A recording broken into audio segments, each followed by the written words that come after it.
Welcome to our April Insights webinar in partnership with Indeed. Thanks for making the time today to join us. My name is Ann Cizak. I'm a senior consultant here at Great Place to Work and a certified human resources leader here in Ontario. And I'm going to be your host for today's webinar. So I am really pleased today to be joined by Alexandra Teo. She is the senior talent marketing consultant at Indeed. And Indeed is the world's #1 job site and a global leader in matching and hiring, operating in over 60 countries. Welcome, Alex. Andrea Maloney, who is the regional HR manager for Canada at NVIDIA, the world's leader in accelerated computing and AI stack technology, as well as Jamie Rogers, who is the director of talent and global mobility at Seaspan, a Canadian maritime company specializing in shipbuilding, ship repair, marine transportation, and commercial ferry services. And they are a long-term strategic partner to the Canadian Coast Guard and the Canadian Navy under the National Shipbuilding Strategy. So really happy to have all of you with us today for this panel. And before we jump in and have our conversation, I'm going to actually turn it over to Alex for a minute, because what we're here today really to talk about is some insights into the Indeed Global Talent Report. So Alex, I'll hand it over to you. Awesome. Thanks so much for the intro, Anne. Hello, everyone, and welcome to our webinar. I'm Alex from Indeed, and yes, we're doing this webinar in partnership with Great Place to Work. Really happy to be here with you today. I'm going to talk for quick minutes because I think what we really want to hear is about our panelists and sharing insight into our daily lives as talent leaders. I'm just going to share a couple of data because we're all about data. On our 2025 workforce survey that we just did. It's actually an Indeed Global Talent Report, and it was to give insights on multi-generational workforce, which is perfect for the discussion today. So these, I just selected a couple of stats that I thought will be very relevant for today. And positive one, because sometimes when we think about multi-generational workforce, people are a bit worried that there's a lot of question behind it, but we actually interviewed job seekers, employees, employers, and there's a lot of positivity behind it, a lot of hope behind it with all those generations, actually 5 generations, so like working hand in hand. 77% of employers surveyed said that actually having a multi-generational workforce really helped with having a positive atmosphere at work. And not only that, but 74% mentioned it was actually boosting their productivity when they were managing teams with multi-generational workforce in them. And when we asked the employees, what was the top benefit for them as employees in their daily life? What did they prefer? What really was important for them and impactful to work with people from diverse, career stage? And 67% mentioned shared knowledge. And I know that's something we're definitely going to talk about today. So it's really seeing that as a benefit and actually seeing that having a multi-generational workforce does improve productivity, and bottom line. If we want to go to the next slide. Thank you. There we go. So one of the main challenge that was, revealed to us, even if it's something we kind of, think about already, but really the statistic confirmed that from all the generation we surveyed, 1/3 site communication style was the main obstacle. Definitely, you grew up in different areas, you have different preferences as well in way of communication, and that can be a bit challenging when you have people from a different generation who are trying to get their word out, but are doing it in different ways that might be interpreted in a wrong way. So misinterpretation is the second one. Actually, we've heard that sometimes when Gen Z tend to have camera off during meetings, and other generation like millennials and boomers we're actually thinking it was a disengagement from Gen Z side, but actually from the discussion we had and surveys the survey that we did, it was actually more of a privacy concern. We have, the economy is a bit tough. Younger generation tend to live more in shared houses, having roommates and all. And yes, sometimes they have to have work out of their bedroom or have people around them. So it's really more for concern of privacy that are doing that, but not at all disengagement. And that's why communication, it's an obstacle, but it's really key here as well.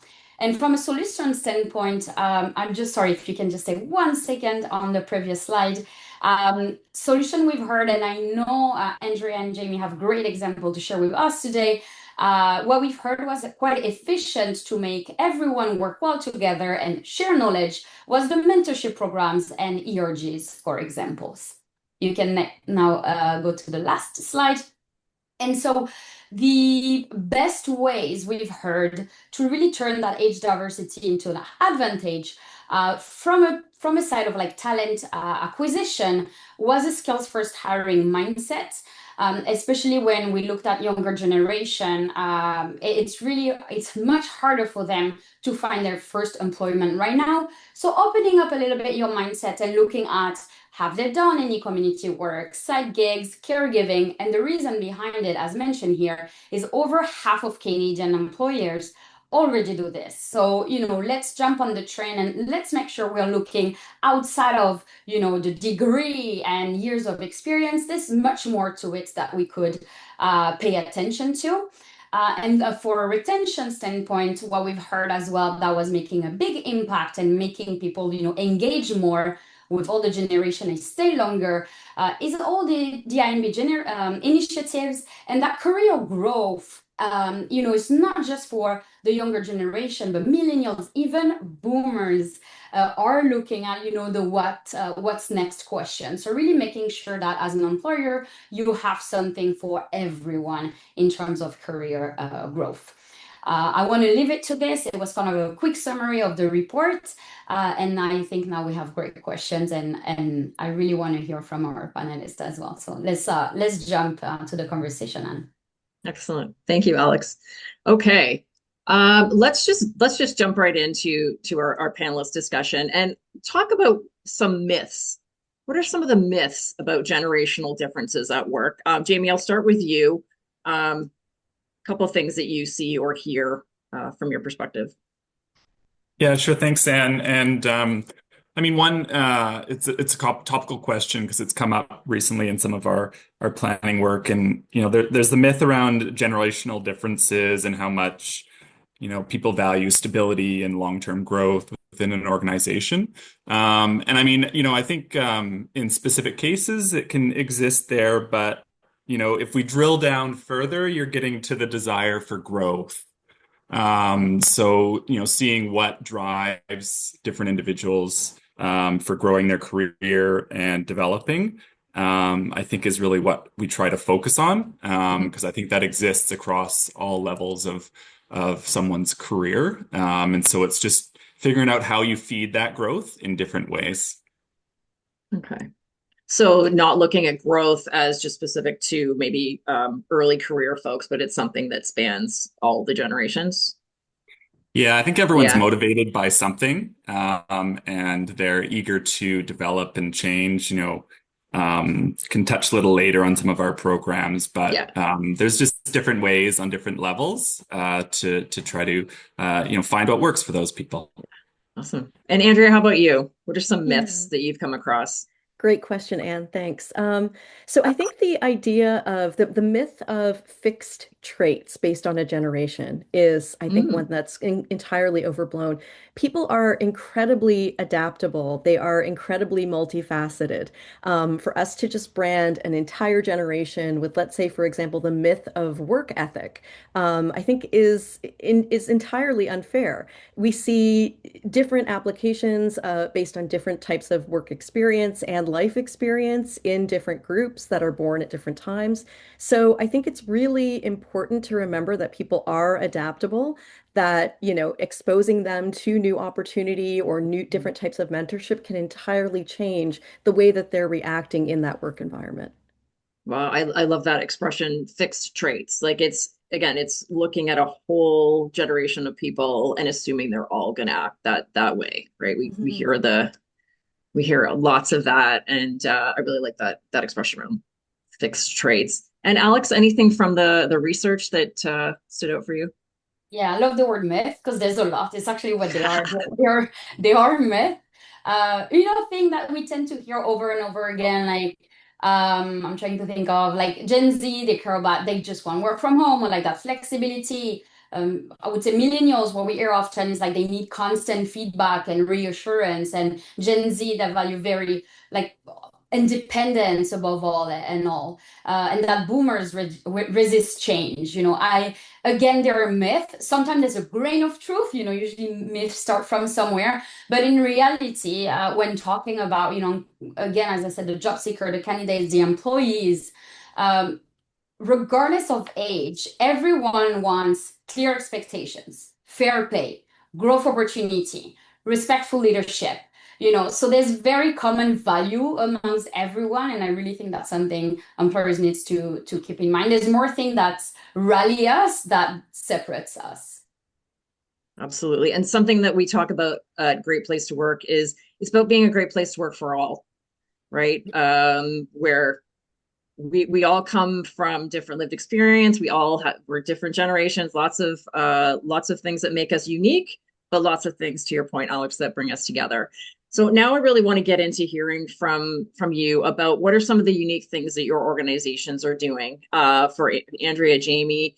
So my question is it's kind of broad, but I'll let you bring your perspective to it. So what role does learning, reskilling, and internal mobility play in keeping both early career and late career employees and mid-career, everybody really, like that's what we're talking about. So we talk about learning, reskilling, and internal mobility, those aspects of development. Andrea, I'll turn to you first. Just tell us about some of the unique programs at NVIDIA.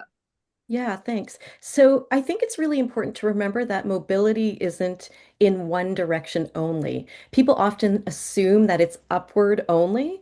And I think, when we think about, the idea of keeping things fresh, keeping a career in a place of momentum, it doesn't always have to be upward only directed. So, for example, at NVIDIA, we have a very notoriously flat organization. We're not very big on hierarchy. We're not very big on titles. To some extent, people's even career leveling is muted. So only you might know what that is. It's not actually listed on any kind of formal hierarchy. So mentorship it becomes really important, and the idea of ongoing career development is really important, and the way that we've invested in those programs at NVIDIA is significant.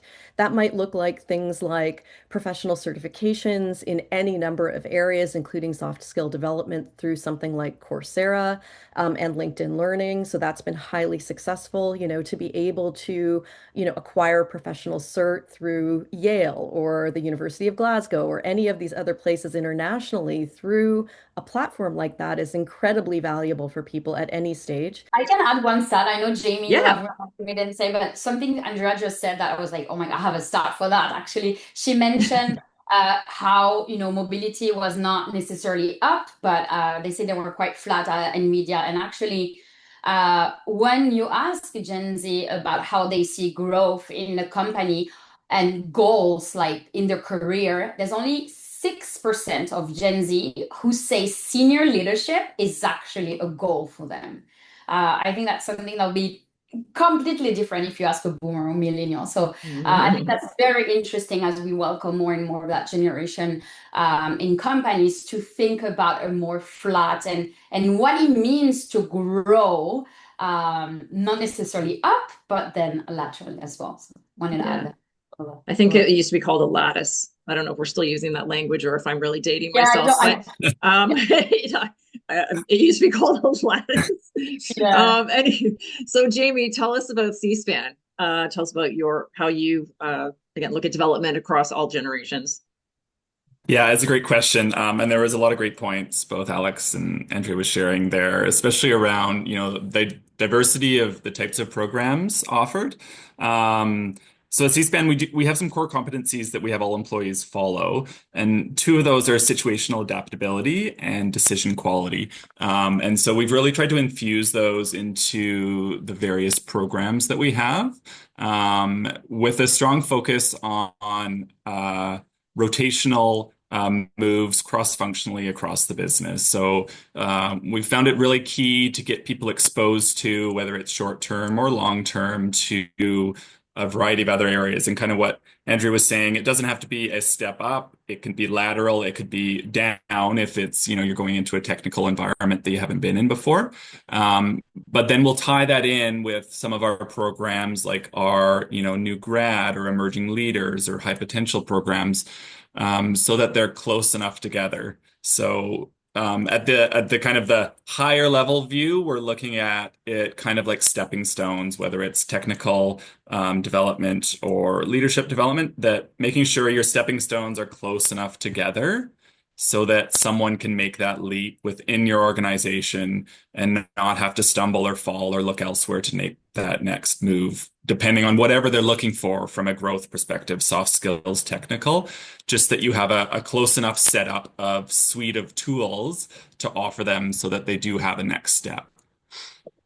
The work that we do is looking at how do organizations impact the broader world, right? Like at Great Place to Work, it's about building a better world by helping organizations become great places to work for all. So really taking that and looking at, if we're helping people or looking at the competency of adaptability, people take that out into their personal lives as well, right? So anything that they do internally, they're going to take that externally as well. So really looking at it from that aspect.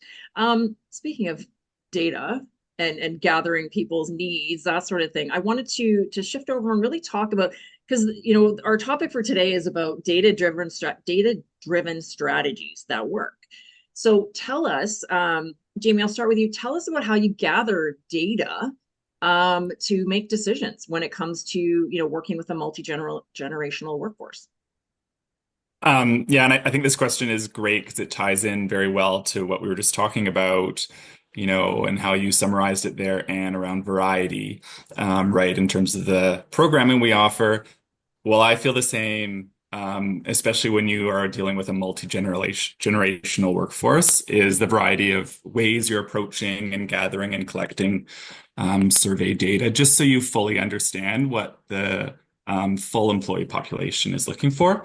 So we have a variety of tools that we do. We do the organizational-wide employee surveys, pulse checks. We have town halls that are very open and back and forth with communication, which has been fantastic. We've developed manager check-in tools with support pieces for managers to have those one-on-one conversations, not just about, what work are you doing today, but how are you, what else is going on, that type of thing. And then 360s and other tools as well. But, really the focus is often on then how do we take all that, funnel it together, and move it through to come out with solutions. And just quickly on the solution piece, because we've had our trials working through some of those as well. But we've found it's fantastic to come out with a new supporting solution or tool. Whether it's a talent development or on the total reward side or a variety of benefits, that type of thing. But really, it's the post-assessment and evaluation of those tools, right? The pace of change with everything in organizations these days is so high that, 6 months from now, you may not be hitting the mark anymore. So making sure that tool or resource is movable or transferable, or, you have a plan to make it a 2.0, later on, is really key. And then it helps you kind of continue to keep up with the pace.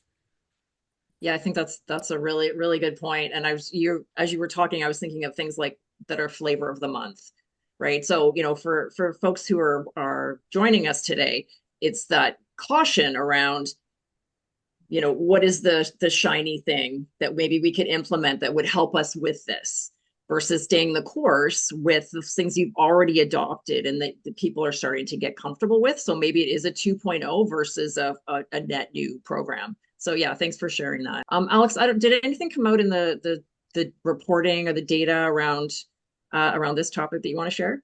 Yeah, and I want to just piggyback on what Jamie and Andrea mentioned. And again, depends on your company size as well, and the budgets you have sometimes, because AI is a little fantastic. Sometimes they're a bit costly as well. And then indeed, we do a lot of surveys, and they're like massive scale surveys. But what I was listening to the answer as well, making sure you're in touch with the people, even if you're a smaller business, medium-sized business, is empowering as well your managers to do this touch point. Because, yes, you have your one-on-one, maybe you have a lot of workforce in the field as well. So that might be a bit more difficult to gather data on people that are in the field.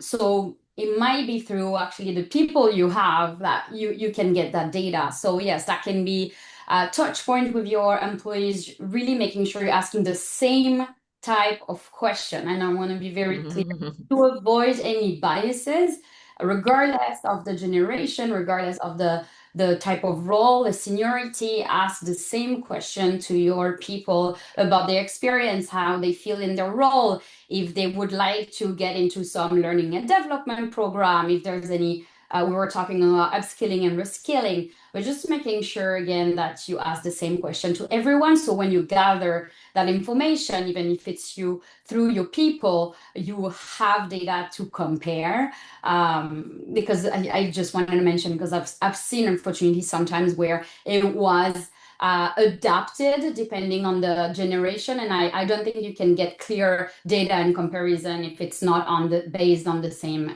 questions. But really empowering your management and having those conversations. And we talked about communication earlier. It will really help as well to build trust with all generation in leadership, to say the truth and really be transparent into what they actually need to succeed. Yeah, thanks for sharing that, Alex. I think that's a really important point about asking the same questions, right? Really, really key. So again, for the folks that are listening today, really just sharing what these organizations are doing, and maybe it's something that you can adapt for your workplace. And Alex, really nice segue into my next question or thought for everybody is, how does your organization develop inclusive leaders? Where we wouldn't have somebody asking different questions of different generations, right? So Andrea, we'll start with you. How does NVIDIA develop inclusive leaders? So I think it's really important that we emphasize the power of high EQ and the power of empathy as we're developing and coaching leaders. Seeking to understand is a first core principle before we jump to the solutions. So I think we often do that. We think about what do we do in this situation before we ask, why is this happening or what are we missing? I think also we encourage managers to ask questions about the unseen, to look around those corners that we might not first be investigating. Who is missing from the table is a big question. So as we're solutioning something, do we have a solid representation of all of these various demographics and the different perspectives that we would need to find a great solution, like a truly adaptable, truly dynamic solution, whose voice hasn't been heard. So we have a concept at NVIDIA called PIC, Pilot in Command. And as a new initiative begins, or as there's a new solution that we need to begin to try to work towards together, we identify somebody who is basically that pilot in command, who is steering that ship as we solution. And, it may not always be the most technical person at the table. It may be, and it often is, the best communicator, the best collaborator, the person who is able to think most holistically as we solution. So, I think that's what I would challenge the leaders that I work with to think about is, it's not always the person who has the most technical muscle or the most, hard skills or job applicable skills. I think we need to actually think through that EQ lens to be successful in the age of AI. Our CEO, was recently asked by it was actually an intern who asked this, what's the most important skill set for moving forward in the world?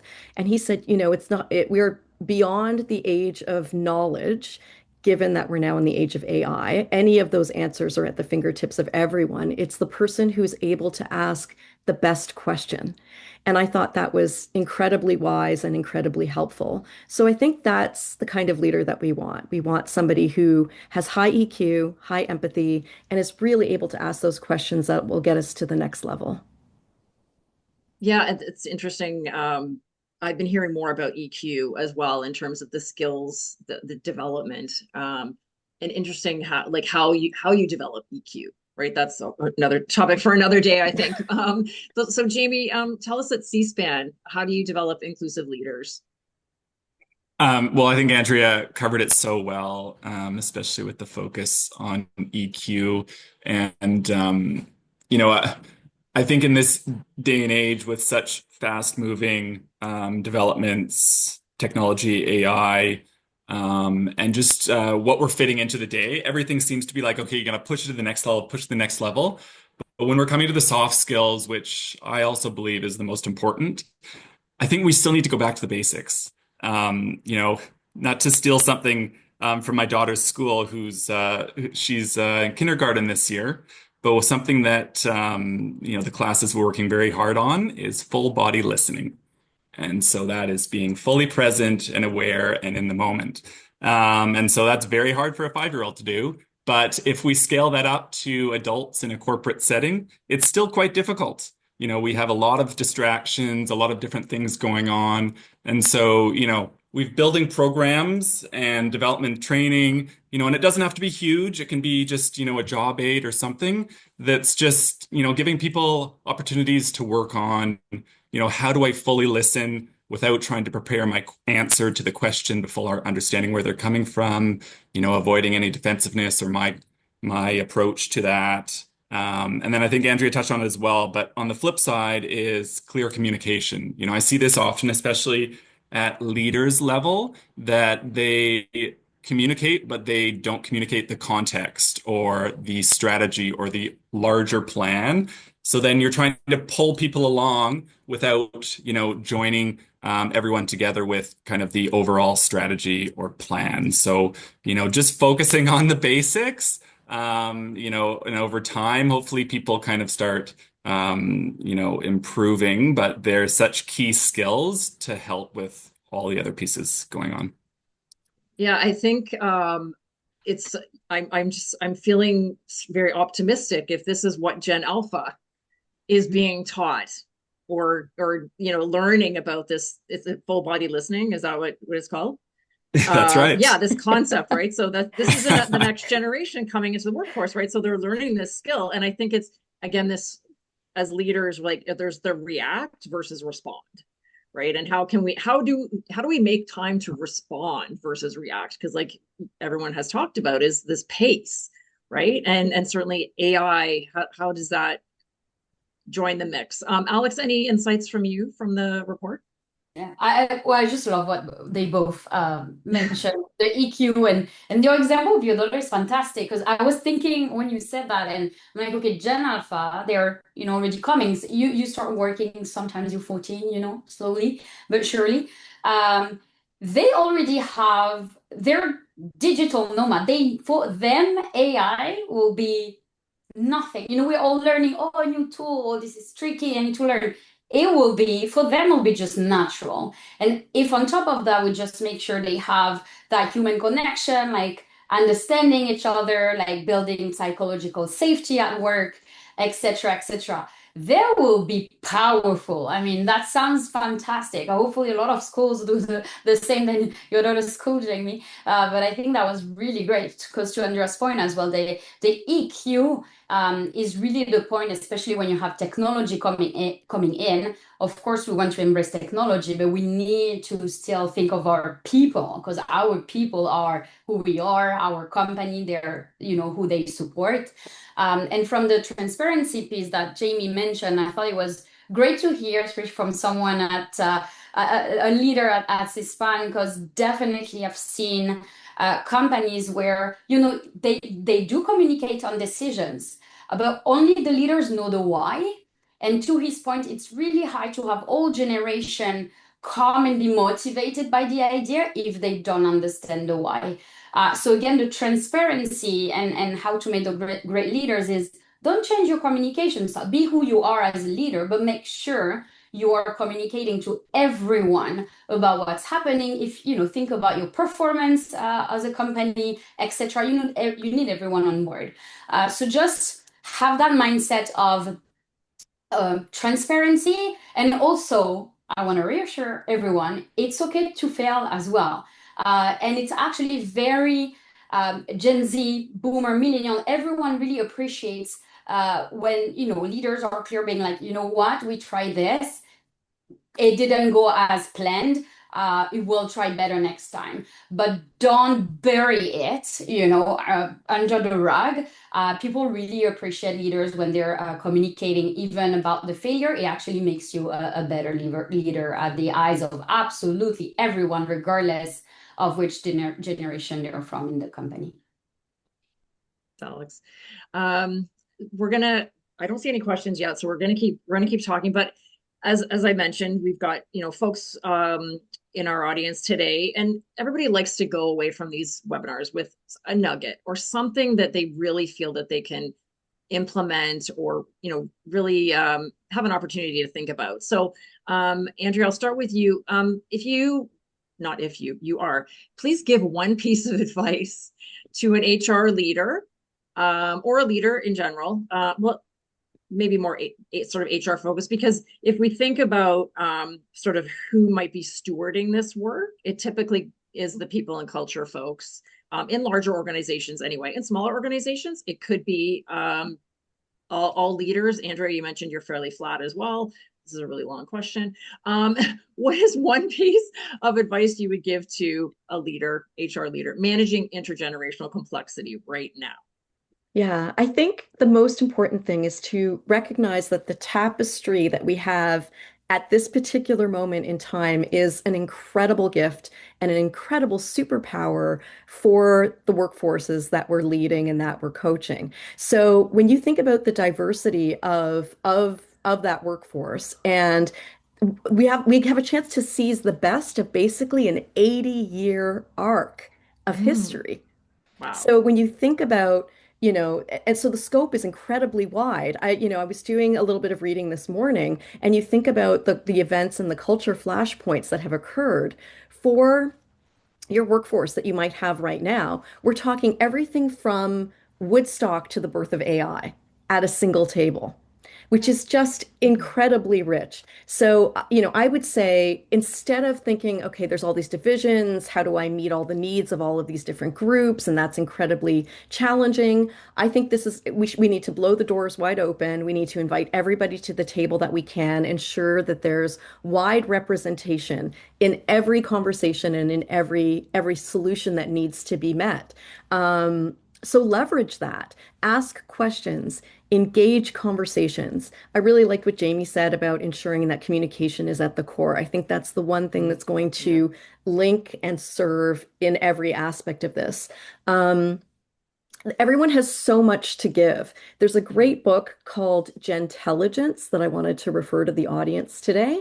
So I can put that actually in chat as well, and a link to that book. But Gentelligence talks about this incredible opportunity for everyone that works in HR right now. And, again, when you think about these cultural flashpoints and what everyone has lived through in their own way, through their own lens, we have an opportunity to select from the best. So, if you think about you're creating a brilliant meal, we have phenomenal ingredients at the table in the workforce right now. Wow, I love that. I love yeah. that. Yeah. And the word, you use the word tapestry, and then I get this emotional, or sort of this visual. So yeah, thank you very much for calling that out.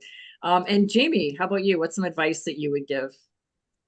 Well, that's hard to follow. Andrea did a fantastic job painting the picture there. But I do like her idea around bringing everyone together, and then from a talent perspective, something we've really been focusing around is reskilling, learning agility, and how they just can't be optional anymore. And this is across everyone in the organization, right? So you're not like picking and choosing things to do here or there.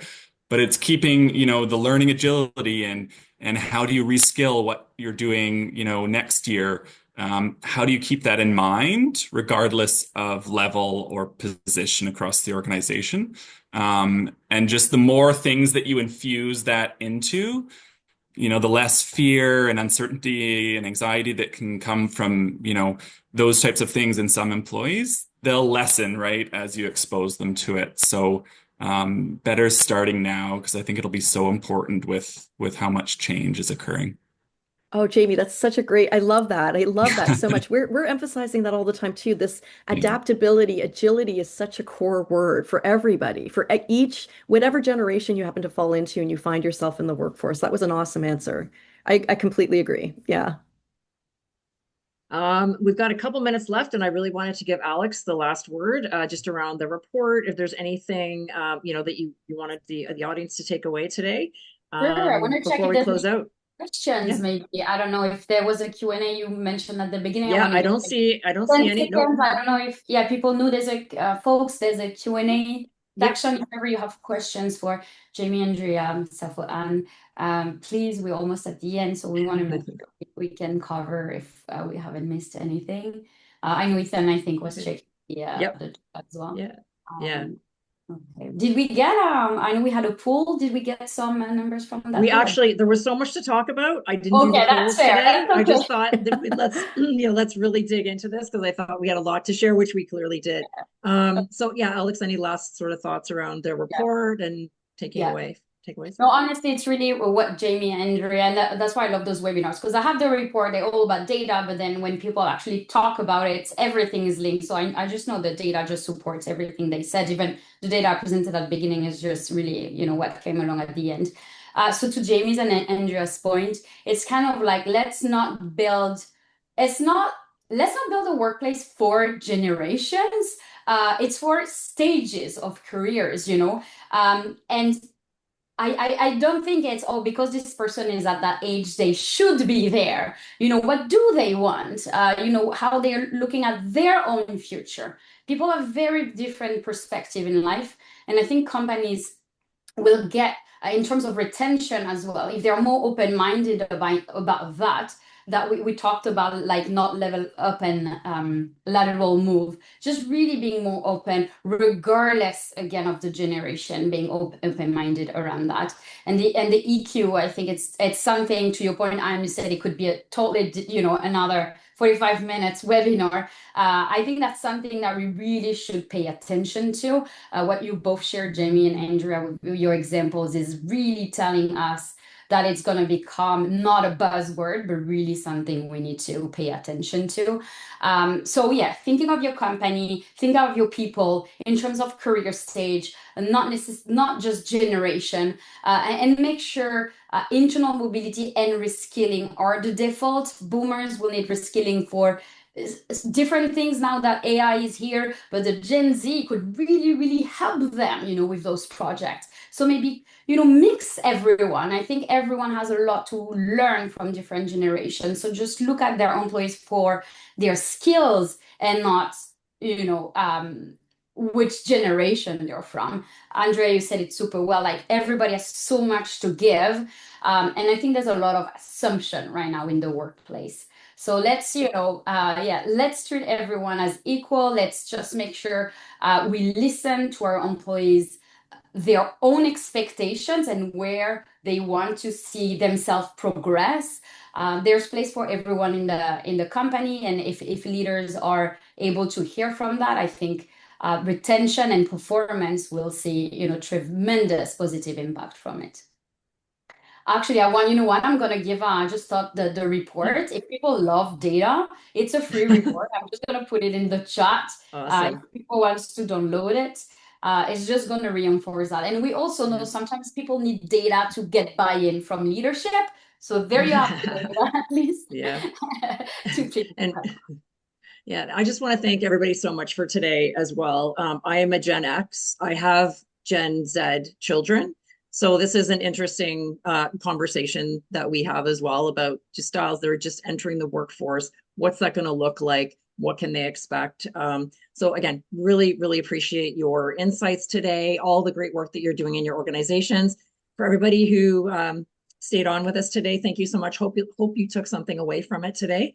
And excuse me, I hope you join us next month for our next Insights webinar. We do these every month, and we would love to see you back. So thank you again to everybody. And thank you for putting those things in the chat as well. Some great resources.